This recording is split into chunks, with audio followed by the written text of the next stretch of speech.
C'est un bilan en demi-teinte que laisse François Hollande, 5 années marquées par une lutte contre le chômage et une vague d'attentats djihadistes sans précédent. François Hollande l'avait promise pour 2013, l'inversion de la courbe du chômage s'est produite 3 ans plus tard. En 2016, le taux de chômage a baissé de 0,4%, mais il reste massif, touchant 9,7% de la population active. Le dispositif d'allègement des charges des entreprises, le CICE, qui leur a fait économiser 41 milliards en 2017, est resté sans grand effet sur l'emploi, alors que les ménages ont bénéficié d'un rabais de 6 milliards depuis 2014. La croissance est restée terne.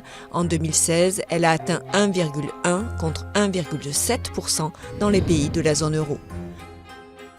En 2017, le déficit public devrait encore dépasser la barre des 3% exigée par Bruxelles. Censée améliorer la compétitivité des entreprises, la loi El Khomri, passée en force avec le 49.3, a suscité l'opposition des syndicats et d'une partie de la majorité. Après les attaques terroristes, le gouvernement a renforcé l'arsenal législatif.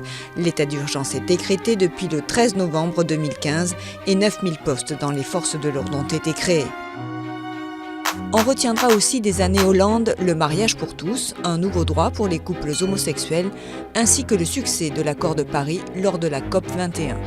Enfin, sur le plan international, François Hollande s'est mué en chef de guerre en déployant des opérations au Sahel, en Centrafrique, en Irak et en Syrie.